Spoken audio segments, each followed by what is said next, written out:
religion in the news. I don't know. Is it time to change our music? I like it. I like it. But that little ditty gets stuck in my head, and it just doesn't go away. Well, that's good though, because people get stuck in their head too. So it's AI generated too, by the way. So I'm not sure if that's a good thing. But anyway, welcome to Rebel Religion in the News. We have Alfredo Romero, our co-host of Rock of Life Fellowship, and a regular guest who we love having on the show, Pastor Tim Rule of Pleasant Valley Baptist Church. Good morning. Great to be here. Great to be here. I've never been really a big Dodger fan. I kind of think I am today, though. Pitcher Blake Trinan is focused on more than helping his team pursue another World Series title. He's on a mission to, quote, make heaven crowded. He's an outspoken Christian. He shared his heart in an interview with the Christian Broadcasting Network. Yep. I'll just quote a little bit of what he had to say. Quoting, I think my family's name is great in the eyes of God, but in the eyes of the world, nobody really knew the Trinans, and I don't really care if they do. I want them to see Christ's greatness and what he's accomplished in my career. Is that the way to go about it when you're somebody who is in the public limelight?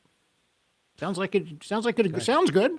Yeah, I think it's great. I think God gave him athleticism, gave him ability, and that man recognizes that. And so even Paul in the Bible says, whatever I have in my hand, I'll use for the furtherance of the gospel. Mm-hmm. Like my situation, I had a rough past and some things that happened to me in my past growing up but God said, I'm using that, son, that you can have an ear from many people who have had a tough past.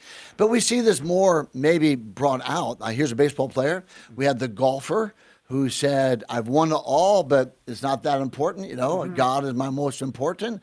And we've had different athletes come around and say, football hey, player. There you go. Yeah, the kicker. Yep. You know, and we talked a little bit about this on Monday. It's easier to say when things are going great. You know, isn't that kind of true? I mean, he might be a World Series champion. He's a pitcher. He's worth lots of dough. He's probably got a nice, beautiful wife and kids. And then we think back to Job, who lost all of it, and maintaining that faith when things are really good. But I don't mean to fault the pitcher because adversity hasn't struck him. That's not what I mean to say.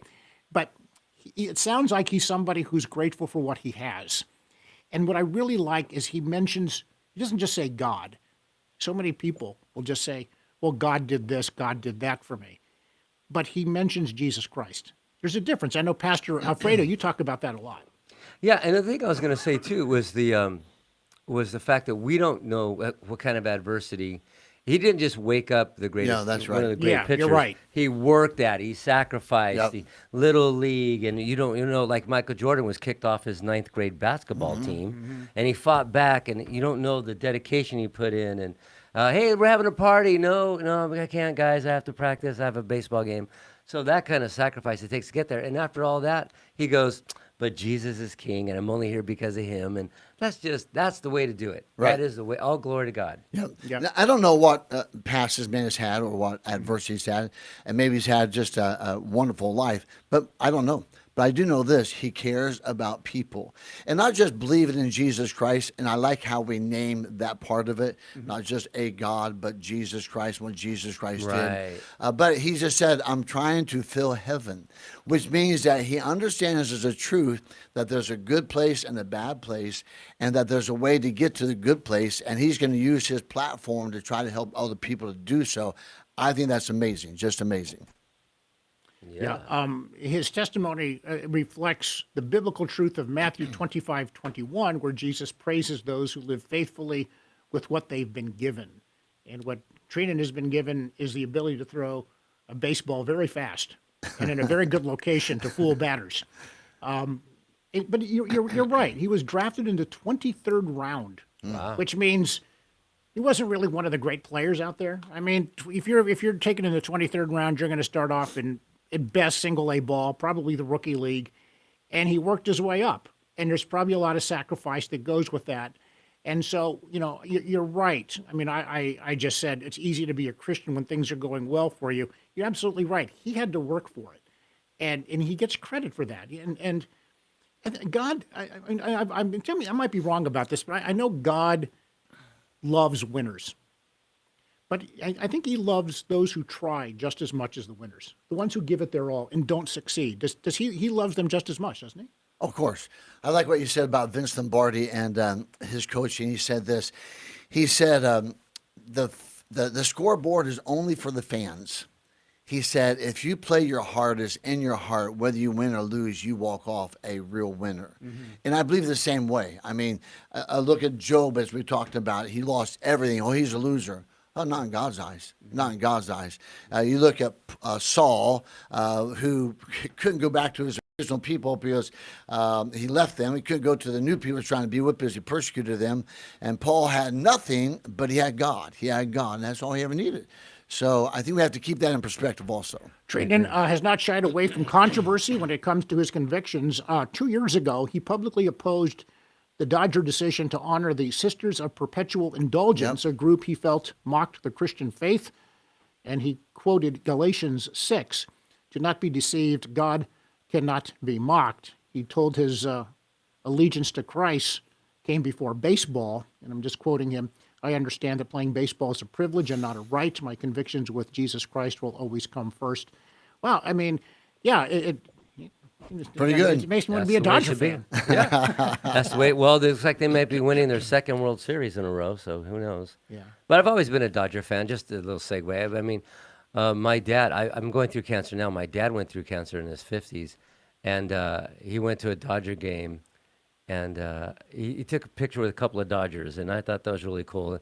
My dad took me to a Dodger game because we lived in L.A. at the time, and I remember Steve Garvey and Ron Say and Davey Lopes and all those guys, and that was a good day. Those were good Fernando years. Valenzuela. The early, well, that came in the 80s, but you're right. The early 70s, you had, Garvey at first and Lopes at second and Russell at short and Joe Ferg and Ron Say, the Penguin at third. Yeah, I know the whole, it's amazing. Jerry never followed baseball, did he, huh? It's amazing. One little Steve spark Yeager, and that Joe guy just takes Ferguson, and off. catcher. There is something between the ages of 12 and 15 for a boy who follows baseball. I could memorize their statistics and every Yeah. starting lineup. Yeah. I couldn't name a manager of any baseball team now in Major League Baseball.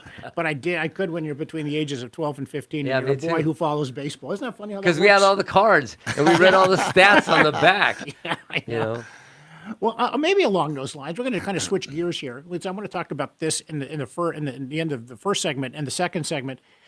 Transgender identity numbers in free fall among American students, according to a study. New survey published polling data. A professor of politics at the University of Buckingham in the United Kingdom, and he had a lot of other titles I need to get to, shows a nearly 50% drop in the number of college students who identify as transgender. Mr. Kaufman believes the data shows that gender identity trend is going, quote, out of fashion. What do you make of this? What's happening? That's exactly what we were talking about 3-4 years ago when this really broke right after COVID. A lot of the ministers and pastors we were talking says we could recognize this as a generational fad. Now, people can disagree with that, but every generation has had their rallying cry, whatever. In the 50s, it was, we're rebels, or motorcycles, and we're going to play rock music. In the 60s, it's, stop the war, free love. The hippies. In the 70s, it was, I'm going to be the rock and roller guy. In the 80s, it's free love. Everybody can do whatever you want. And also in the 90s came, it was grunge. Everybody, ratty jeans and these, these what do you call it, like lumberjack shirts and don't comb their hair and blah, blah, blah. And the 2000s came around and you started looking at how the sexual identity started rolling around to suddenly, about 2019, 2018, the whole trans thing broke out. And everybody was saying, this is that generation's fad. I'm wondering, though, sometimes it's always important to give God credit for everything, and maybe God has his hand on this most likely, but maybe it might just be that there's a lot of people who are actually atheists. For instance, like a Bill Maher, for example, who says that this transgender stuff is really kind of whacked a little bit, in his opinion, okay? Is this something that is just, maybe God just says, you guys will figure this out, that maybe this isn't the way to go? I mean, I'm not making a judgment, but is it more religion, or is God involved in this, or is this just sort of people thinking maybe this wasn't a good idea to begin with? Well, I think God's involved, of course, in everything. Yeah. But I think with this trans right now, it's been a few years, and I think, honestly, they're saying this, it doesn't work. This just doesn't work. This is ridiculous. But honestly, I mean, even with the big push of homosexuality, I mean, honestly, a lot of people, it doesn't work. It fills our divorce courts. They don't get along. They have so many infidelities one with another. And so it really has never grown, even though they got a large voice, and we hear that voice. But if you really look at statistics, it's still less than 3% of the people who actually live a homosexual life. It doesn't work. Well, here's what this number, just incredible. The annual Andover Phillips Academy survey showed 9.2% of students identified as neither male nor female. That was in 2023. Remember that number, 9.2 didn't identify as either. That number has plummeted to 3% today. At Brown University, 5% of students said they were non-binary. That was in 2023, 5%. Now it's just 2.6% 2 years later. Those are dramatic shifts. Yeah. Some would say, and I'd like to remain objective as best as I can. That would seem to be a positive development for people of the traditional Christian faith. Yeah, let me give you something else that's making a difference. There's a lot of young people that have realized that that transitioned to another sex. They're detransitioning because they were making the decisions at 14, 15, 16, and they were allowing these surgeries to happen. Let's get a few years of wisdom in there, a little more maturity, and suddenly, for example, Chloe Cole, probably the most famous detransitioner right now. She was 15, 16. Her parents said, take off her breast and change her parts and blah, blah, blah. And she was doing LSD, had a hallucination, and decided that she was going to do all this stuff. But then she found Christ and converted to Christianity, and she's now detransitioned. She's back to being a woman, or not that she ever wasn't, but, quote, quote. But she's been testifying in front of Congress.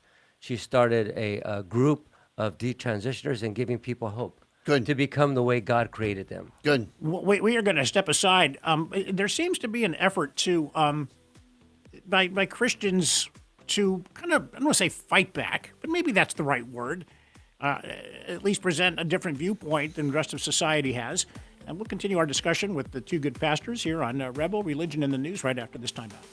Rebel Religion in the News.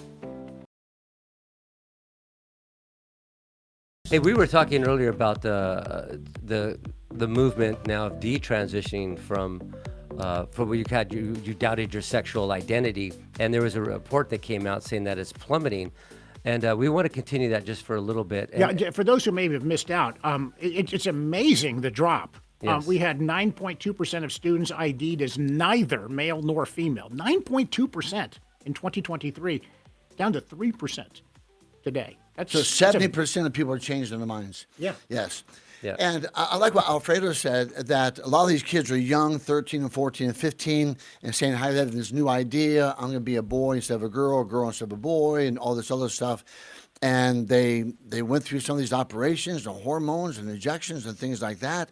And now they're realizing, as he said, you could be 17, 18, 19, a little more mature, a little more wisdom. Yeah. And so let me interject something. Where are the parents? I mean, honestly, ladies and gentlemen, to be parents with teenagers of that age of 13, 14, 15, where they start really developing some ideas for their lives and who they want to be and what they want to become, mom and dad, you just can't throw them to the wind and say, well, just do anything you want to do. You've got to be there for them to save them from these tragedies. Right. I mean, an equivalent might be something along the lines of, they say, well, if the parents say it's okay, then why not? Well, if the parent says it's okay for their 13-year-old daughter to have a sexual relationship with a 45-year-old man, would that be okay? Of course not. That would be against the law. Yeah. But for some reason, they say it's okay for this 13-year-old girl because the parent says it's okay. Well, if the parent says it's okay for them to drive their car, down on the freeway, it doesn't mean you should let it happen. Yeah, and that's always been the big comparisons, Yeah. And you said the stats are, well, you can't vote till you're 18. You can't join the military till you're 18. You can't drink till you're 21. You can't gamble till you're 21. Can't gamble till you're 21, and you can't even get decent car insurance until you're 25 because your brain has not developed their real reasoning and cognitive skills. So, but yet at 13, 14, you can have a doctor go in and change all your body parts and forever damage you. Or that about even the abortion situation, that you can go ahead and do this and have abortions, of which you're going to regret the rest of your lifetime. And that's when we as a society, a responsible society, need to rear our children all the way through there to those maturity ages where they can make better decisions. So mom and dad, don't give up. Just don't give up. Yeah. I hate hearing this phrase, I'm sick and tired, so do what you want to do. No, don't get tired. Don't get tired. Have either one of you had to counsel somebody who was going through something like this, or even considering something like this? Have you had to counsel that? And if so, how did you handle it? And, or if not, how would you handle it? I have. Yeah, a couple times. Obviously, we don't want to. We know. No details, but just a young person who was hanging around people that were a bad influence. And one thing I did notice that a lot of people that choose to transition are very unhappy, lonely, depressed individuals that these groups kind of target. Hey, we'll accept you, and they're always around that puberty age where the hormones are going, and I don't know who I am, what am I going to be, and well, maybe you're not happy because you were supposed to be born this sex rather than that sex. And obviously the way that we, with the mom and everything, said, this is what God says about you. You're wonderfully made. He knows your name before you were born. He knows every hair on your head. He has, you are a marvelous work. And then you explain the physical part of, this is why God created a man and woman. You know, this fits together. Does this fit? No. Does this fit? No. But that's why God created it. You know, this way, a man and a woman. And you go through that. And here's the last thing I would tell them, well, other things too, but there's no plan that you can come up with your life, for your life, that's better than the plan that God has for you. That's for sure. So give God's plan a chance. You'll never be happier. Wouldn't God have? God is extremely patient. We've talked about that in the past, but I would imagine God is even additionally patient for maybe a young girl or a young boy who did not get the proper parenting that they needed to make big decisions in their life. And we talked about this before. Does God treat different sinners differently given what led them to where they're at? Well, no doubt about it. I'll say the same thing again. God treats us all differently, but using the principles. He never changes principles, but some people can respond better. Some people have had it rougher than others. And I'm going to go on that boat again about parents, how necessary it is to be good parents during those states where kids, they're looking for stuff. And I'll say the same thing. Our school system needs to stop being a political asylum, or whatever you want to call it, indoctrinational center, and just being a wholesome, teach them the 3 R's, the reading, writing, and arithmetic. I guess how they said that, right? That's how you do it. But we're trying to indoctrinate them in other matters, and that's not our job to do. Let's just help these children in those years where they're trying to formulate themselves. Yeah. Oh, real quick, I want to notice something. The influence of parents that are not good. They're lost. And parents are lost. And if you have lost parents, the chances are you're going to have lost kids. For example, my wife and I we were someplace a couple of days. I won't say where we were, but it was nothing bad. It's like a store.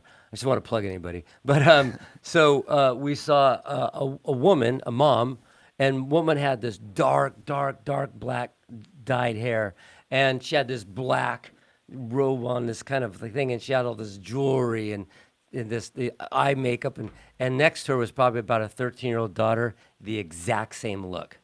The exact same look. Parents, you have so much power that God has given you to direct your kids in the way that they should go, the way that God has intended them to be. But unfortunately, there's parents out there that direct their children into the wrong way they should go. They need our prayers. Now, I know that both of you two are out in the community, and and even like right now, we're trying to help bring. I'm a big believer. If you plant a seed here or there, you never know. Exactly Maybe right. That's what I always hope. I always try to imagine whenever I think about going to heaven. I think, okay, Jesus is going to say, "Why should I let you in?" And I'm going to say, I think the right answer, which is that because of your blood, I had nothing to do with it. They'll probably say, "Good answer," and then then I get the golden ticket and I'm in the chocolate factory. I like those words. I'm not sure what version that's on, but I like that. Okay, so That's I'm like Charlie Bucket. I'm in the chocolate factory, and he says, you see this guy over here? He is here because you Yeah, helped so bring him true. here. Yeah, Because so of something you said on a radio show or something you did here, or something, you planted a seed which led him or her to get here. That's the way I think. Maybe that's very naive and childlike thinking, but that's kind of very true. what I hope happens. Of course, I don't know yet until the time comes, but I hope that's what happens. Oh, you'll see it on earth, and I always want to say this ahead of time so there's not vanity or accolades. Right. I was in a nursing home on Saturday, and I visited a man there from the Paradise Fire. This is my 6th year visiting with him. Go by every Saturday, and he's live there, 83 years of age, and we're walking down the hallway, and he's just a little. He got hurt, but he said this. Oh, this is my pastor. This is my pastor. And as we're walking by someone, a lady says, "Oh yeah, that's Pastor Rule." And so I turned around. I did not know her. She goes, "I was at your church about 15 years ago. And I heard the gospel, and I got saved, and you baptized me." Well, that's great. And I never would have known. Oh, I Then, love hearing that. Just yesterday morning, I had a lady come in, a sharp-looking lady, and dressed well, and another guy came with her, and kind of rough, and so they're coming in late, and so I greeted them and shook her hand, and you could tell she was like overwhelmed, like I'm in church. I said, "It's good to be here. It's okay." And he said, "Yeah, listen to Pastor Rule." I looked at him, he goes, "You remember me?" I said, "Sir, he goes, and he said his last name. It's kind of a different last name. So I said, "Oh yeah." He goes, "It's 12 years ago. You baptized me right here. And now I'm helping this lady right here." Now, I never would have known that. And again, these are not accolades, but I'm trying to go what Jerry said is that you just plant those seeds, and we have no idea when and how far. I mean, when they'll come up and how much fruit they'll give. But they're out there, I guarantee you. So never stop up the work. I want to give two sides of that because there was a best friend I had in high school, and we had kind of a falling out. It was my fault, and then we kind of lost track. But he was my best friend for a couple of years, and stuff like that. So I found him on Facebook accidentally. Really, he just popped up and as somebody that knew me, and so I texted him or sent him a message. And he kicks me back, "Alfredo, oh, this is amazing." So then I look at his Facebook, and he's a minister in Mexico building houses. And he sends me back this message. He goes, I'm so glad of you. I just want to thank you for you and your dad taking me to church and sharing the gospel with me. And all this time for years, I thought the guy didn't like me because we had this little falling out. And here he is, giving God praise that he put us in his life, because now he's this wonderful minister, and it's great. However, I will tell you, I look back at my past, and I think there's a lot of people that don't look at me like that. Sure. And that makes me feel very humble that I've actually, people would have been better off not knowing me. Sure. And that keeps me very humble. That is a hard thing to think about. I think about that as well. And I think we're all the same. But you always say this. But listen a minute. Satan likes you to look in the past. Yep. Yeah. Jesus wants you to look forward. Yep. Yeah. Satan always wants to look at your sin, and God always wants you to look to the remedy. Yeah. And Satan wants to go ahead and stop you, and Jesus wants to use you. So I'll just say for everyone there, I like that little phrase, be nice to everybody, but somebody's having a tough day. Yeah. And you'll never know who you'll touch. So just be nice to everybody. We're going to thank Pastor Tim Rule of Pleasant Valley Baptist Church. They have a service time at 8:45 in the morning and also 11 o'clock in the morning. And they're located over on Garner Lane. I know you don't like to be called the big white church on the corner there. The big brick church right there. It is. Yeah. Yes, but it's a very humble church. It's large, but it is very welcoming, just like Pastor Alfredo's over at Rock of Life Fellowship. Thank both of you for a really good discussion. Yeah, Thanks for thank you. joining Great us, to be here. everybody. We'll talk to you next time. Take good care and so long.